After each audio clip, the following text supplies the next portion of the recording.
بالله من الشيطان الرجيم.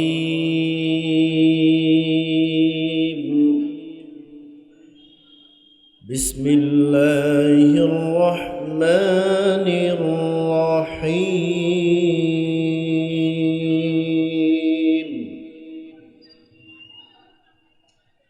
والتين والزيتون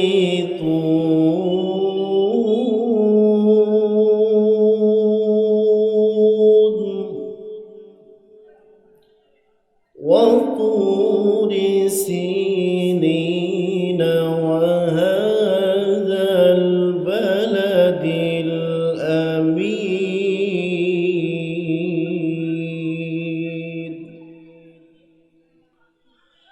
لقد خلقنا الإنسان في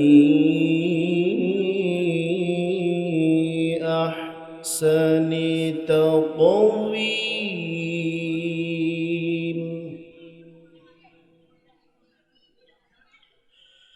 والتين والزيتون وطور سينين وهذا البلد الأمين.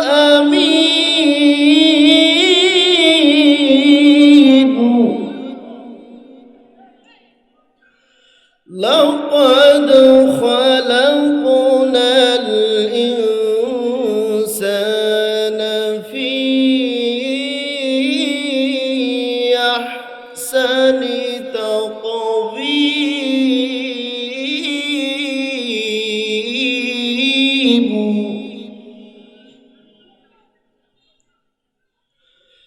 والتين والزيتون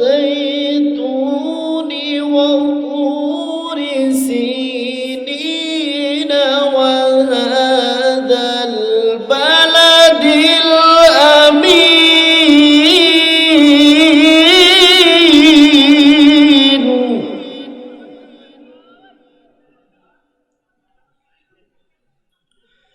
لقد خلقنا الإنسان في أحسن تقويم.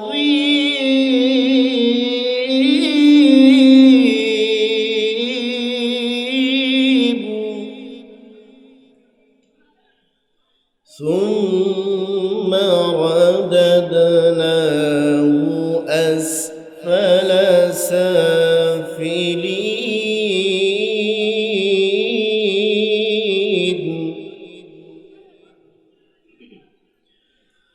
إلا الذين آمنوا وعملوا الصالحات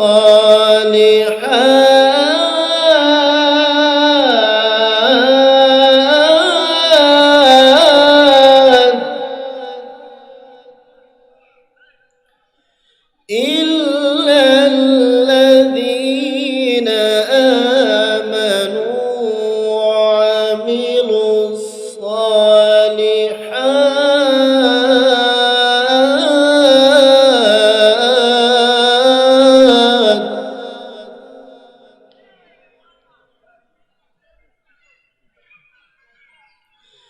إلا الذين آمنوا وعملوا الصالحات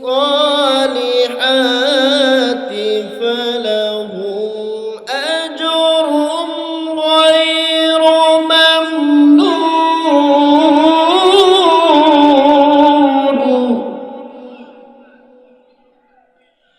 فما يكذبك بعد بالدين.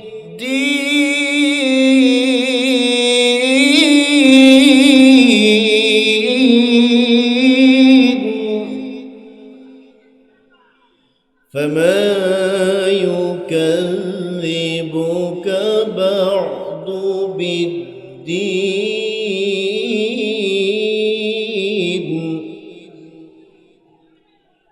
أليس আলাইসাল্লাহু বিআহকামিল হাকিমিন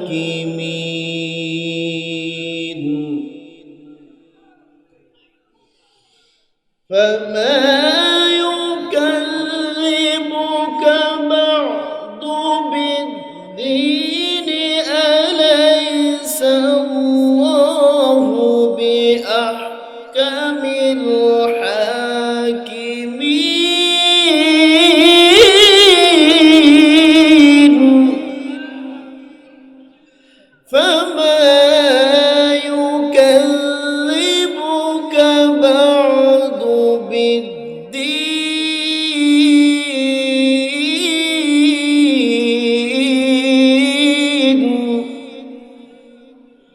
أليس الله بأحكم الحاكمين صدق الله العظيم কালিমা আমার পয়গম্বরের নিকট থেকে যখন গ্রহণ করে ইসলামের মধ্যে দাখিল হয়ে গেলেন হযরত জিন্নি রাদিয়াল্লাহু তাআলা আনহাকে আবু জেহেল ডাকতে বলে জিন্নিরা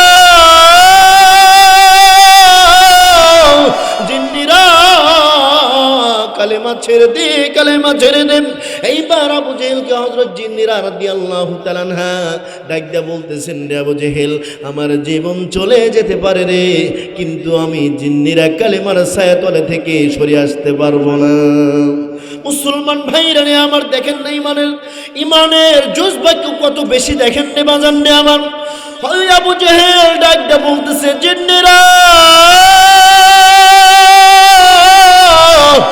জিন্নিরা কালেমা ছেড়ে দে কালেমা ছেড়ে দে হযরত জিন্নিরা রাদিয়াল্লাহু তাআলা আনহা বলতেছেন না আমি কখনো কালেমা ছেড়ে দিতে পারবো না রে হযরত জিন্নিরা রাদিয়াল্লাহু তাআলা আনহাকে ডাকতে বলতেছেন যদি কালেমা ছেড়ে না দাও তাহলে তোমাকে আজকে আমরা দুনিয়ার জমিন থেকে বিদায় করে দেব মুসলমান ভাইরা রে আমার হযরত জিন্নিরাকে খেজুর গাছের সাথে বাঁধিয়া রশি দিয়ে এমন করে পিঠের পিছন দিয়ে হাত দিয়ে এমন করে যখন খেজুর গাছের সাথে বেঁধে ফেলে দিল এইবার হযরত জিন্নিরা রাদিয়াল্লাহু তাআলা আনহা উনি আল্লাহকে ডাকতে বলে মালিক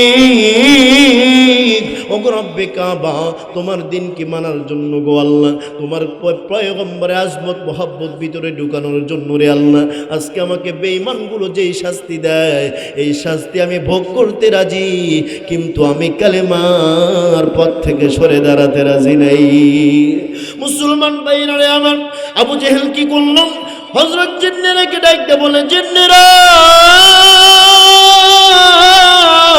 তুমি যদি কালেমা ছেড়ে না দাও তোমাকে দুনিয়ার জমিন থেকে বিদায় করে দেব এই বেঈমানের গোষ্ঠীগুলো এই সমস্ত দুর্বা এই সমস্ত গরিব মানুষ অসহায় মানুষের উপরে এক নম্বর অর্থের লোভ দেখায় তাদেরকে বাজান আমার একেবারে বশ করে নেয় তারপরে বাজান আমার মানুষকে জীবনের ভয় দেখিয়ে তাদেরকে শেষ করে দেয় মুসলমান ভাইরা আমার হযরত জিন্নিরাকে খেজুর গাছের লোকে বাঁধাইয়া এমন করে যখন নির্যাতন নিপীড়ন শুরু করে দিল হযরত জিন্নিরা রাদিয়াল্লাহু তাআলা আনহা আল্লাহকে ডাকিয়া আমার উপরে সহায় থাকুন আমি জিন্নিরার জন্য আপনি আল্লাহ আমার জান্নাতের মধ্যে একটা ঘর বানায় দেন চিল্লায় জোরে জোরে বলা যাবে নাকি একবার মারহাবা হযরত জিন্নিরা রাদিয়াল্লাহু তাআলা আনহাকে গাছের সঙ্গে বাঁধাইয়া এমন করে যখন তরবারি দ্বারা আঘাত করে হযরত জিন্নিরা রাদিয়াল্লাহু তাআলা আনহা চোখের পানি ফেলে দেয় আর আল্লাহকে ডাকতে বলে মালিক আমি জিন্নিরা জুলুম নির্যাতন সহ্য করতে পারি রে আল্লাহ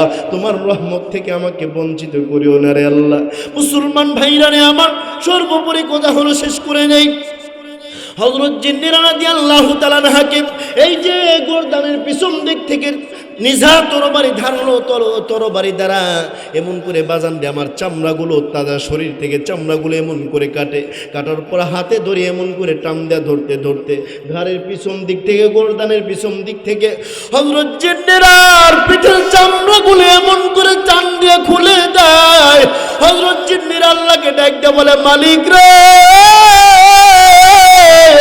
যত জুলুম নির্যাতন করুক না কেন রে আল্লাহ, ও আবু জেহেল, আমার জীবন চলে যেতে পারে, আমি আমার রব্বে কাবার জান্নাতি সুঘ্রাণ আমার নাকের মধ্যে দবনে ওয়ালে, বাতিল সে দবনে ওয়ালে, ऐ आसमां नहीं हम सौ बार कर चुका है तो इम्तिहा हमारा।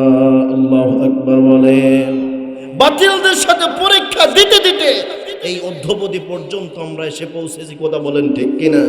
আমার ভাইরা, যে ইমানের ভিতরে জেল জুলুম নেই, যে ইমানের ভিতরে পরীক্ষা নেই, ওই ইমান ওই না, কথা বলেন ঠিক কিনা? জোরে বলেন না। আমার ভাইরা, বলতেছিলাম এই কোরআন যদি মানতে যান তিনটা বাধা আসবে, যেই বাধার সম্মুখীন হয়েছে নবী আলাইহিস সালাতু ওয়াস সালামের যুগের মানুষ, কথা বলেন ঠিক কিনা? আমার ভাইরা, আম্মা জান একদিন ডাক দিয়ে বলতেছেন, ইয়া রাসূলুল্লাহি উম্মাহাতুল মুমিনিন, আপনি তো উহুদের ময়দানে গিয়ে নিজের দাম মোবারক শহীদ করেছিলেন, এর চেয়েও কি কষ্টের জীবন আপনার কি কোনোদিন গেছে? পয়গম্বর ডাক দিয়ে বলতেছেন, বিবিরে, এর চেয়েও কষ্টের দিন আমার গেছে, সেটা হলো সেই তায়েফের ময়দানে আমি যখন তায়েফবাসীদের মধ্যে কালেমার দাওয়াত দিতে গিয়েছিলাম, ওই সময় তায়েফের বুখাটে যুবকগুলো আমার উপরে লেলে দেওয়া হয়েছিল, আমার উপরে পাথর নিক্ষেপ করেছিল, আমি পয়গম্বরের শরীর মোবারকের ভেতরে লোহার কুড়াগুলো ঢুকে একেবারে রক্ত ফিঙ্কি দিয়ে বের হয়ে গিয়েছিল। আল্লাহু আকবার বলবেন না? মুসলমান ভাইরা আমার দিলের কান লাগায় শুনবেন, উম্মাহাতুল মুমিনিন হযরত আয়েশা রাদিয়াল্লাহু তাআলা আনহা পয়গম্বরকে ডাক দিয়ে বললেন, হাবিব, ইয়া রাসূলুল্লাহ, ইয়া হাবিবাল্লাহ, আপনি তো সেই উহুদের ময়দানে গিয়ে নিজের দান মোবারক শহীদ করেছিলেন, ইয়া রাসূলুল্লাহ, ইয়া হাবিবাল্লাহ, তারপর আপনার মাথায় হেলমেট ছিল, লোহার লৌহবর্ম ছিল, ওই মাথার হেলমেট ভেঙে আপনার মাথার মধ্যে লোহার কোড়াগুলো ঢুকে গিয়েছিল, ইয়া রাসূলুল্লাহ, ইয়া হাবিবাল্লাহ, আপনার কাছে প্রশ্ন করতাম চাই, এর চেয়েও কি কষ্টের দিন আপনার গেছে গো পয়গম্বর? আমার পয়গম্বর ডাক দিয়ে বললেন, বিবি, বিবিরে, এমন প্রশ্ন করেছো রে বিবি, এমন প্রশ্ন করেছো, এর চেয়েও উহুদের ময়দানের চেয়েও কষ্টের জীবন আমার গেছে রে বিবি। আমার পয়গম্বরের বিবি ডাকতে বলছেন, নবী গো, আপনি বলেন না কোন দিনের চেয়েও বেশি কষ্ট আপনি করেছিলেন? আমার পয়গম্বর ডাকতে বলেন, বিবি, ওগো আমার বিবি, তুমি আমার জীবন সঙ্গিনী, তুমি আমার অর্ধাঙ্গিনী রে বিবি। আমি তোমারে বলতাম চাই, আমি যখন তায়েফের ময়দানে কালেমার দাওয়াত নিয়ে গিয়েছিলাম, ওই তায়েফের মানুষগুলো, পোখাটে যুবকগুলো কি আমার উপরে লেলিয়ে দিয়েছিল রে বিবি। আমি যখন মানুষকে বলেছিলাম এক আল্লাহকে বিশ্বাস করো, আমি মোহাম্মদকে পয়গম্বর বলে স্বীকারোক্তি দাও, তোমরা যদি এটা করো আল্লাহ রাব্বুল আলামিন তোমাদেরকে বড় দামি বানায় দিবে, বড় দামি বানায় দিবে। এইবার আমার পয়গম্বরের কথা শুনিয়া আমার পয়গম্বরের উপরে বাজান দে আমার এমন করে যখন পাথরের আঘাত করতেছিল, আমার পয়গম্বরের সঙ্গে ছিল হযরত যায়েদ রাদিয়াল্লাহু তাআলা আনহু।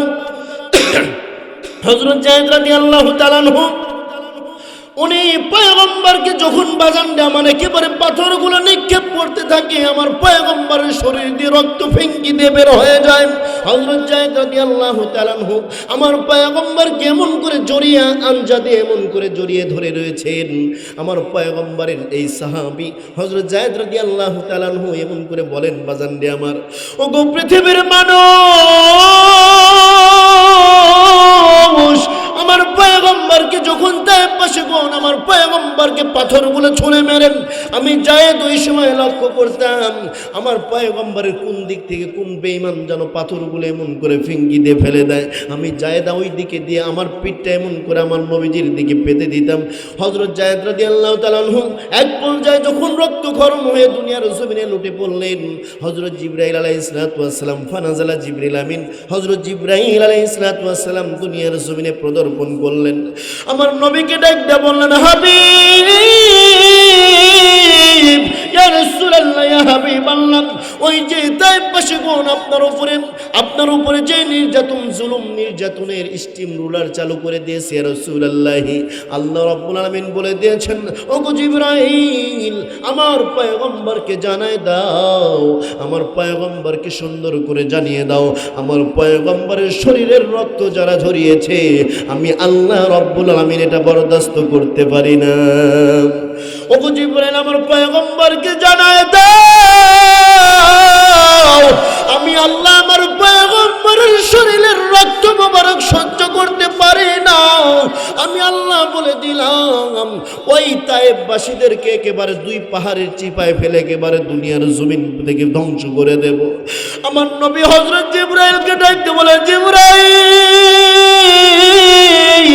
জিবরাইল রে, এমন কাজ করা যাবে না রে জিবরাইল, এই তায়েফবাসীদেরকে যদি আজকে ধ্বংস করে দাও রে, এই তায়েফবাসীদেরকে একেবারে দুনিয়ার জমিন থেকে বিদায় করে দাও, তাহলে আমি কালেমার দাওয়াত নিয়ে পরবর্তী সময়ে কার কাছে যাব রে, কার কাছে যাব? ওগো জিবরাইল, জিবরাইল রে, আজকে হয়তো ওই তায়েফবাসীগুলো আমার উপরে আঘাত করেছে, জুলুম করেছে, হয়তো 2 দিন পরে তারা কালেমা না পড়লে তার সন্তানাদিনাদিপতিরা কালেমা পড়বে, এমন করে একদিন দেখতে পারবা জিবরাইল, একদিন দেখতে পারবা এই পুরা তায়েফবাসীটা কালেমাওয়ালা মানুষ দিয়ে ভরপুর হয়ে গেছে। চিল্লায় জোরে জোরে বলা যাবে নাকি একবার মারহাবা? রহম। আমার নবীজির সম্মান, আমার নবীজির ধৈর্য কত দেখুন আমার ভাইরা। এমনি এমনি সরকারে দো আলম হন নাই, এমনি এমনি নবী হিসাবে আল্লাহ পাক পাওয়ারফুল হিসাবে নবী হিসাবে পাঠান নাই। আমার ভাইরা জেনে খুশি হবেন, এই উম্মতে মুহাম্মাদির আগে কোন নবীর উম্মত জান্নাতে ঢুকতে পারবে না। আল্লাহু আকবার বলেন, জোরে বলেন আল্লাহু আকবার। কি নবী পেয়েছি আমরা? আমার নবী দাদা হিসাবে, নানা হিসাবে 1 নম্বর ছিল, আমার নবী বাবা হিসাবে 1 নম্বর ছিল, আমার নবীজি স্ত্রীদের ঘরের বিবিদের সঙ্গে আমার ভাইরা স্বামী হিসাবে 1 নম্বর ছিল, আমার পয়গম্বর নবী হিসাবে 1 নম্বর ছিল, আছেন, থাকবেন। আমার ভাইরা, আমার নবীজি সকল নবীর ইমাম হিসাবে আল্লাহ রাব্বুল আলামিন দুনিয়াতে পাঠাইছেন। আল্লাহু আকবার। কত দামি নবী আমরা পেয়েছি। সেই নবীর উপরে জুলুম, নির্যাতন এসেছে, আমার আপনার উপরে আসবে কি আসবে না?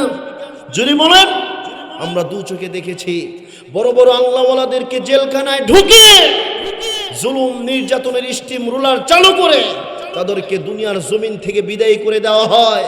ওরা শহীদ মানুষ, চৌকান্ন হন, সজাগ হন। এই মানুষগুলো আমার ভাইরা বড় বড় আল্লাহওয়ালাদের উপরে জুলুম, নির্যাতন চালিয়ে তাদেরকে দুনিয়ার জমিন থেকে বিদায় করে দেয়, আর খুনির আসামিদেরকে বেকসুর খালাস দিয়ে একেবারে তাদেরকে দুনিয়ার আমার ভাইরা এই সমস্ত বদমাইশ, লুচ্চা বদমাইশদেরকে আমার ভাইরা একেবারে ওপেনলি ছেড়ে দিয়ে তাদেরকে দেশের রাজত্ব দেওয়া হয়। আচ্ছা বলেন তো, এই রাজ্য কি ঠিক থাকতে পারে কি পারে না? ঠিক থাকবে না। যেখানে যেটা দরকার সেখানে সেটাই প্রয়োগ করতে হবে, কথা বলেন ঠিক কিনা? আমার ভাইয়েরা, আদার ব্যাপারে কি যদি আপনি জাহাজের খবর নিতে দেন, ও তো বুঝবেই না, কথা বলেন ঠিক কিনা? যেই দেশে আঙ্গুর ফলের দাম আর কেরোসিন তেলের দাম যদি এক হয়, ওই দেশে শান্তি কখনো আসতে পারে না, কথা বলেন ঠিক কিনা? আমার ভাইয়েরা, ইনসাফ থাকতে হবে। যেই বান্দার ভিতরে ইনসাফ নাই, ও কখনো মানুষ হতে পারে না, কথা বলেন ঠিক কিনা?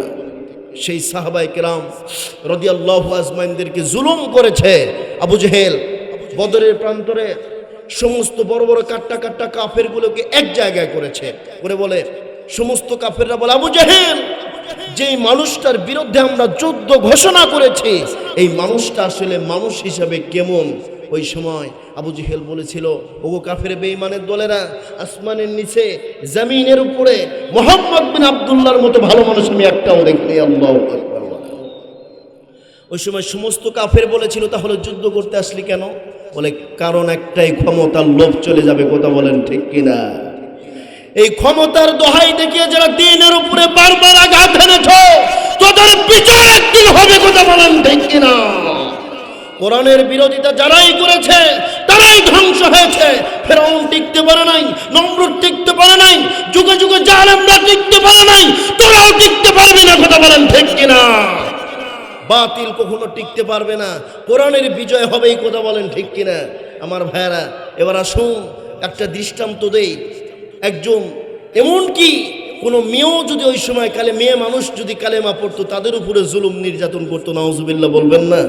আর একটু জোরে বলেন নাউজুবিল্লাহ। আহা, হযরত জিন্নিরা রাদিয়াল্লাহু তাআলা আনহা, ইনি একজন মেয়ে মানুষ কালেমা পড়েছেন। আমার নবীজি আশিকা তো কালেমা পড়ে মুসলমান হয়ে গিয়েছেন। আমার ভাইয়েরা, আবু জেহেল এটা টের পাইছে। আবু জেহেলের কাজ ছিল কে মোহাম্মদের প্রেমে পাগল হলো, কে কালেমা পড়লে, এগুলো শুধু তদনন্দিন করা, খোঁজ খবর নেওয়া। এ সময় আবু জেহেল যখন টের পেয়ে গেল যে জিন্নিরা কালেমা পড়ে ফেলেছে, একে বলো, জিন্নিরা বলে কি? বলে তুমি নাকি মোহাম্মদের পাগল হয়েছো? বলে হ্যাঁ হয়েছি। কালেমা গ্রহণ করেছো?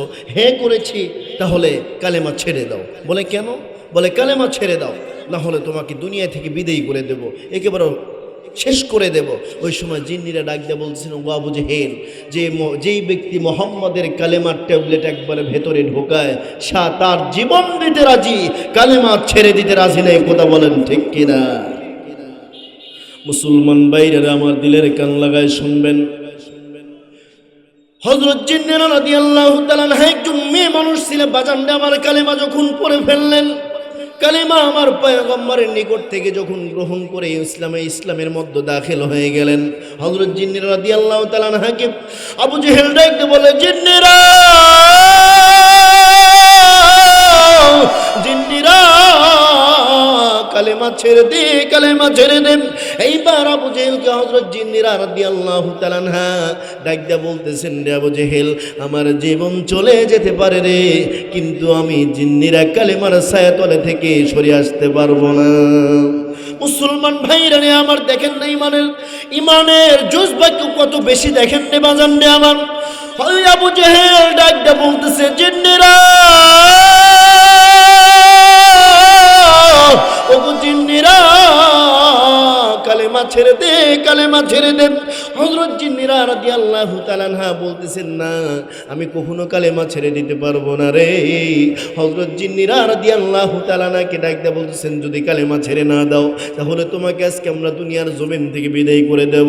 মুসলমান ভাইরা রে আমার, হযরত জিন্নিরাকে খেজুর গাছের সাথে বাঁধিয়া রশি দিয়ে এমন করে পিঠের পিছন দিয়ে হাত দিয়ে এমন করে যখন খেজুর গাছের সাথে বেঁধে ফেলে দিল, এইবার হযরত জিন্নিরা রাদিয়াল্লাহু তাআলা আনহা উনি আল্লাহকে ডাকতে বলে, মালিক, ওগো রব্বে কাবা, তোমার দিন কি মানার জন্য গো আল্লাহ, তোমার পয়গম্বরের আজমত মহব্বত ভিতরে ঢুকানোর জন্য রে আল্লাহ, আজকে আমাকে বেঈমানগুলো যেই শাস্তি দেয়, এই শাস্তি আমি ভোগ করতে রাজি, কিন্তু আমি কালেমার পথ থেকে সরে দাঁড়াতে রাজি নাই।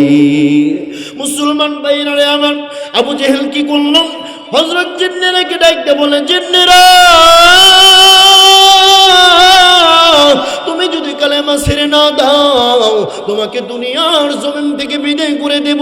এই বেঈমানের গোষ্ঠীগুলো এই সমস্ত দুর্বা, এই সমস্ত গরিব মানুষ, অসহায় মানুষের উপরে এক নম্বর অর্থের লোভ দেখায়, তাদেরকে বাজান আমার একেবারে বশ করে নেয়। তারপরে বাজান আমার মানুষকে জীবনের ভয় দেখিয়ে তাদেরকে শেষ করে দেয়। মুসলমান ভাইরা আমার, হযরত জিন্নিরাকে খেজুর গাছের লোকে বাঁধাইয়া এমন করে যখন নির্যাতন নিপীড়ন শুরু করে দিল, হযরত জিন্নিরা রাদিয়াল্লাহু তাআলা আনহা আল্লাহকে ডাকিয়ে, আমার উপরে সহায় থাকুন, আমি জিন্নিরার জন্য আপনি আল্লাহ আমার জান্নাতের মধ্যে একটা ঘর বানায় দেন। চিল্লায় জোরে জোরে বলা যাবে নাকি একবার মারহাবা? হযরত জিন্নিরা রাদিয়াল্লাহু তাআলা আনহাকে গাছের সঙ্গে বাঁধাইয়া এমন করে যখন তরবারি দ্বারা আঘাত করে, হযরত জিন্নিরা রাদিয়াল্লাহু তাআলা আনহা চোখের পানি ফেলে দেয় আর আল্লাহকে ডাকতে বলে, মালিক, আমি জিন্নিরা জুলুম নির্যাতন সহ্য করতে পারি রে আল্লাহ, তোমার রহমত থেকে আমাকে বঞ্চিত করিও না রে আল্লাহ। মুসলমান ভাইরা রে আমার, সর্বোপরি কথা হলো শেষ করে নেই। হযরত জিন্নিরা রাদিয়াল্লাহু তাআলা আনহাকে এই যে গর্দানের পিছন দিক থেকে নিজা তরবারি ধারলো তরবারি দ্বারা এমন করে বাজান দিয়ে আমার চামড়াগুলো, তাজা শরীর থেকে চামড়াগুলো এমন করে কাটার পর হাতে ধরে এমন করে টান দেয়া ধরতে ধরতে ঘাড়ের পিছন দিক থেকে, গর্দানের পিছন দিক থেকে হযরত জিন্নার পিঠের চামড়াগুলো এমন করে টান দিয়ে খুলে দেয়। হযরত জিন্নার আল্লাহকে ডাক দিয়ে বলে, মালিক রে, যত জুলুম নির্যাতন করুক না কেন রে আল্লাহ, ও আবু জেহেল, আমার জীবন চলে যেতে পারে, আমি আমার রব্বে কাবার জান্নাতি সুঘ্রাণ আমার নাকের মধ্যে পাই। জোরে জোরে চিল্লায়ে বলা যাবে নাকি একবার মারহাবা। হযরত জিন্নার রাদিয়াল্লাহু তাআলা আনহু পিঠের পিছন দিক থেকে, তাজা শরীর থেকে চামড়াগুলো এমন করে খুলে নেয়। এমন করে যখন চামড়াগুলো টানতে টানতে কোমর পর্যন্ত চলে যায়, হযরত জিন্নার রাদিয়াল্লাহু তাআলা আনহু কিতাবের মধ্যে আসছে, হযরত জিন্নার রাদিয়াল্লাহু তাআলা নাকি বাজান দিয়ে আমার উত্তপ্ত বালু, আরব মরুভূমিতে বালু কিন্তু গরম থাকে, যারা হজ করেছেন দেখেছেন, উত্তপ্ত গরম বালুর উপরে উঠাইয়া উপর চিত করে শোয়াইয়া হযরত জিন্নার রাদিয়াল্লাহু তাআলা আনহুকে আবু জেহেল দেখতে বলতেছি, ওগো জিন্নেরা, লাস্ট আলটিমেটাম দিয়ে দিলাম, তুমি কালেমা ছেড়ে দাও, তুমি কালেমা ছেড়ে দাও। তুমি যদি কালেমা ছেড়ে না দাও তাহলে সত্যি সত্যি কিন্তু আমরা দুনিয়ার জমিন থেকে বিদায় করে দেব। ও জিন্নিরা, তোমার এখনো সময় আছে। তোমার কি দিলের মায়া হয় না? তোমার কি জানের মায়া হয় না? তোমার কি দুনিয়াতে বেঁচে থাকার স্বাদ জাগে না রে জিন্নিরা? এখনো পর্যন্ত সময় আছে। টাকা, বাড়ি, গাড়ি যা কিছু লাগে আমরা একেবারে তোমাকে ভরপুর করে দেব। হযরত জিন্নার রাদিয়াল্লাহু তাআলা আনহু আবু জেহেলকে ডাকতে বলো, আবু জেহেল, আমার লাস্ট অ্যান্সার হলো, আমি তোমাকে ভালো করে দিয়ে দিলাম, আমার জীবন চলে যেতে পারে রে, কিন্তু আমি কালেমার পথ থেকে সরে দাঁড়াতে রাজি নাই। হযরত জিন্নার রাদিয়াল্লাহু তাআলা আনহু উত্তপ্ত বালুর মধ্যে শুয়াইয়া বাজান আমার টাকলা ঘোড়া দুটো বাজান আমার এমন করে আনিয়া, এমন করে হযরত জিন্নার রাদিয়াল্লাহু তাআলা হাত পা এমন করে বাদাই করিয়া ঘোড়ার পিঠের লগে একজন যুবককে সওয়ার করিয়া এমন করে হযরত জিন্নার রাদিয়াল্লাহু তাআলা আনহুকে রশি দিয়ে এমন করে বাঁধিয়া বাজান আমার ঘোড়ার পিঠের উপরে যে ব্যক্তি সওয়ারি ছিল তার হাতের উপরে এমন করে রশি দিয়া হযরত জিন্নার রাদিয়াল্লাহু তাআলা আনহুকে বাজান দিয়ে আমার একেবারে দুনিয়ার জমিন থেকে মরুভূমির মধ্যে টানতে টানতে একেবারে বিদায় করে দিয়েছে। যত জেল জুলুম, যত নির্যাতন নিপীড়ন আসুক না কেন, আমার আপনার কালেমার পথ থেকে সরে দাঁড়ানো যাবে না। কথা বলেন ঠিক কিনা? আমার ভাইরা, এই দিন, এই ইমাম যদি টিকিয়ে রাখতে যান, কখন কোন বাধা আসবে, সব বাধা পেরিয়ে কালেমার পতাকাকে আমার ভাইরা উচ্চ স্থানে রাখতে হবে। কথা বলেন ঠিক কিনা?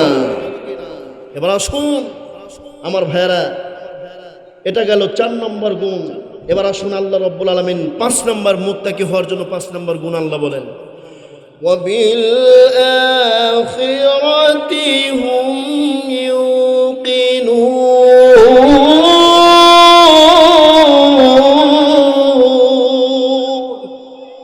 আল্লাহ বলে, বান্দা পরকাল দিবসের প্রতি ঈমান আন। আল্লাহু আকবার বলে। আম্মাজান হযরত খাদিজা রাদিয়াল্লাহু আনহা নাম শুনছেন? ইনি কেমন খাদিজা ছিলেন? দুনিয়াতে আসার আয় মুবাশশারা 10 জন মানুষকে, 10 জন পুরুষকে আল্লাহ দুনিয়াতে জান্নাত ঘোষণা করেছেন। আমার ভাইরা, ঠিক তেমনই 10 জন মহিলাকেও আল্লাহ তাআলা, মেয়েকেও আল্লাহ তাআলা দুনিয়াতে জান্নাত ঘোষণা করেছেন। তার মধ্যে হযরত খাদিজা রাদিয়াল্লাহু তাআলা 1 নম্বরে। আল্লাহু আকবার বলেন। এমন একজন মেয়ে মানুষ, এমন একজন মহিলা, কত দামি মহিলা, ইনি ওনার জীবনটাকে উৎসর্গ করে দিয়েছেন, অর্থ সম্পদ সব ব্যয় করেছেন ইসলামের জন্য। আল্লাহু আকবার বলেন। সেই আম্মাজান হযরত খাদিজা ডাক দিয়ে বলি, ইয়া রাসূলুল্লাহি, আমি কবরের জিন্দেগিতে কেমনে থাকবো? আমার তো নেক আমল নাই, আমি খাদিজার জিন্দেগিতে তেমন আমল নাই।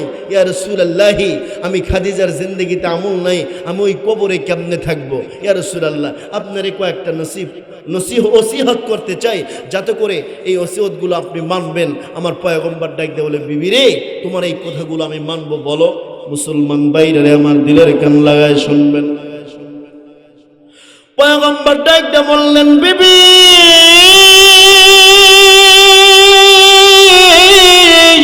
ওগো খাদিজা, বলো বলো বলো, তুমি কি প্রশ্ন করতে চাও? আম্মা জান ডাকটা বলতেছেন, ইয়া রাসূলুল্লাহ, ইয়া হাবিবাল্লাহ, আমি খাদিজা যখন ওপর দাঁড়ালের মারারে আপনারা তো বয়ান শুনেন, দেখেন না খাদিজার জীবন থেকে আপনারা শিক্ষা নিতে পারেন কিনা? ও মা, দেখেন না আপনার জীবনটাকে আপনি খাদিজার মতো রাঙাইতে পারেন কিনা?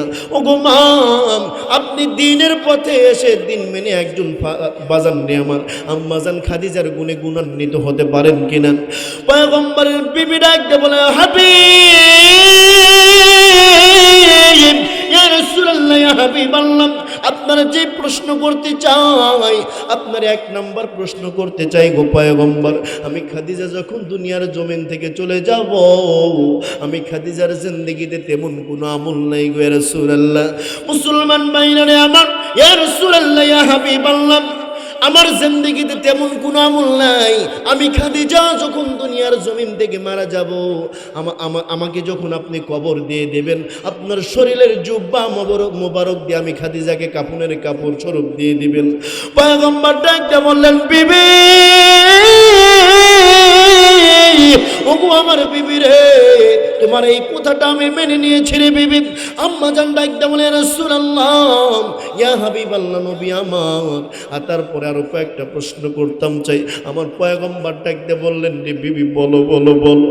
আম্মা জান ডাকতে বলি, ইয়া রাসূলুল্লাহ, ইয়া হাবিবাল্লাহ, আমি খাদিজার জিন্দেগিতে আমল নাই, আমি আপনার আরো কয়েকটা প্রশ্ন করতাম চাই। পয়গম্বর ডাকতে বলে, বল না বিবি বল। এইবার আম্মা জান ডাকতে বলি, ইয়া রাসূলুল্লাহ, ইয়া হাবিবাল্লাহ, আমি খাদিজা মারা যাবার পর আমি খাদিজার জিন্দেগিতে আমল নাই।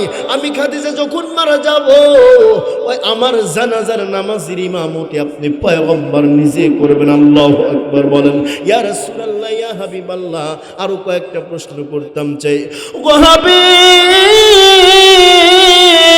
ইয়া রাসূলুল্লাহ, আমি খাদিজাকে যখন আপনি কবরের মধ্যে শোয়াবেন, আপনি নিজে হাতে নিজে পয়গম্বর, আপনি নিজে আমাকে কবরের মধ্যে শুইয়ে দেবেন, অন্য কোনো মানুষ যেন না হয়। ইয়া রাসূলুল্লাহ, ইয়া হাবিবাল্লাহ, আমার নবীজি ডাকতে বললেন, রে বিবি, তোমার এই প্রশ্নটা আমি মেনে নিয়েছি রে বিবি, বল না বিবি বল, আরো কি প্রশ্ন করতাম চাও? আম্মা জান ডাকতে বললেন, হাবিব, ইয়া রাসূলুল্লাহ, ইয়া হাবিবাল্লাহ, আমি খাদিজা যখন মারা যাব, কবরের মধ্যে শুইয়ে রাখা হবে। ইয়া রাসূলুল্লাহ, আমাকে মাটি দিয়ে সকলে কবরের উপরে মাটি দিয়ে সকলে বাড়িতে চলে যাবে, যার যার স্থানে সে চলে যাবে। ইয়া রাসূলুল্লাহ, ইয়া হাবিবাল্লাহ, আমি খাদিজার কবর থেকে সকলে চলে যাবে, কিন্তু আপনি পয়গম্বর নিজে কখনো আমার কবরের পাশ থেকে সরে যাবেন না। ইয়া রাসূলুল্লাহ, ইয়া হাবিবাল্লাহ, কেন? কারণ সকলে যখন আমাকে মাটি দিয়ে চলে যাবে, ইয়া রাসূলুল্লাহ, কবরের মধ্যে দুইজন ফেরেশতা মুনকার নাকির চলে আসবে, কবরের মধ্যে সওয়াল জবাব করবে। ও গো হাবিব, ইয়া রাসূলুল্লাহ, ইয়া হাবিবাল্লাহ, যতক্ষণ পর্যন্ত এই মুনকার নাকিরের প্রশ্নের জবাব আপনি পয়গম্বর না দিবেন, ততক্ষণ পর্যন্ত আপনি পয়গম্বর আমার কবরের পাশ থেকে চলে যাবেন না। জোরে জোরে চিল্লায় বলেন না আল্লাহু আকবার। মুসলমান ভাইরা রে আমার, পয়গম্বর ডাকতে বললেন, বিবি, তোমার এই কথাটাও আমি মেনে নিয়েছি রে বিবি। বাজান রে আমার, আম্মা জান হযরত খাদিজা রাদিয়াল্লাহু তাআলা আনহা দুনিয়ার জমিন থেকে চলে গেলেন। দুনিয়ার জমিন থেকে মারা যাবার পর পয়গম্বর বাজান রে আমার আম্মা জানকে কবরের মধ্যে শুইয়ে দিয়েছেন। আল্লাহকে ডাকতে বলে, মালিক, ইয়া রাসূলুল্লাহ, ইয়া হাবিবাল্লাহ, ওগো আল্লাহ, আমার আদরের বিবি, আমার আদরের খাদিজাকে কবরের মধ্যে রেখে গেলাম। ও কবরের মাটি, তুমি এই কবরের মাটি তোমরা যেন আমার খাদিজার লোকে বেয়াদবিমূলক আচরণ করিও না, তারে যেন কষ্ট দিও না, সে যেন কষ্ট না পায়। মুসলমান ভাইরা রে আমার, পয়গম্বর কবরের পাশে বসে বসে বসে বসে কান্না করেন, আর ফেরেশতারা আল্লাহকে ডাকতে বলে, মালিক, ওগো রব্বে কাবা, আপনার কি মায়া হয় না, আপনার কি দয়া হয় না? ওই যে আপনার পয়গম্বর কান্না করে, আপনি তো আপনার পয়গম্বরের চোখের পানি সহ্য করতে পারেন না গো আল্লাহ। ওই যে আপনার পয়গম্বর কান্না করে, ফানাজালা জিবরাইল আমিন, জিবরাইল আলাইহিস সালাতু ওয়াস সালাম দুনিয়ার জমিনে পদার্পণ করলেন। আমার পয়গম্বরকে ডাকতে বলেন, নবী গো, ইয়া রাসূলুল্লাহ, ইয়া হাবিবাল্লাহ, এই মুহূর্তে আল্লাহ রাব্বুল আলামিন আমাকে মেসেজ দিয়ে জানিয়ে দিয়েছেন আপনার কান্না করার কোনো কারণ নাই, কান্না করার কোনো কারণ নাই। ও ইয়া রাসূলুল্লাহ, ইয়া হাবিবাল্লাহ, আল্লাহ রাব্বুল আলামিন আমাকে জানাই দিয়েছেন আমার খাদিজার কান্না করার কোনো কারণ নাই। ওই খাদিজার মুনকার নাকিরের কবরের প্রশ্নের জবাব আমি আল্লাহ রাব্বুল আলামিন নিজেই দিয়ে দেব। চিল্লায় জোরে জোরে বলেন না আল্লাহু আকবার, আর একটু জোরে জোরে চিল্লায় বলেন না আল্লাহু আকবার। কেমন খাদিজা ছিলেন? আল্লাহ পাক নিজে আম্মাজান খাদিজাকে দুনিয়ার জমিনে সালাম জানাইছেন। আল্লাহু আকবার বলেন। এবার আসুন 5 নম্বর, এই যে 5টা গুণ আল্লাহ পাক আমাদের সকলকে আমল করে কবরে যাওয়ার তৌফিক নসিব করেন। জোরে বলেন আমিন। আমার ভাইরা, এবার আসুন, আমি বলেছিলাম সাথে একটু কথা বলে যে মা বাবা সম্পর্কে। আমার ভাইরা, দেখি এখানে কার কার মা বাবা দুনিয়াতে জীবিত আছে, একটু হাত উঠান তো, হাত উঠান, হাত উঠান। আল্লাহ তুমি আমাদের মা বাবার হায়াতের মধ্যে বরকত দান করে, জোরে বলেন আমিন। যাদের মা বাবা নাই, হে আল্লাহ তুমি ওই মা বাবার কবরটাকে জান্নাতের বাগান বানায় দাও, জোরে বলেন আমিন। আল্লাহ বলেন, ক্বাদা রাব্বুকা আল্লা তা'বুদু ইল্লা ইয়্যাহু ওয়া বিল ওয়ালিদাইনি ইহসানা।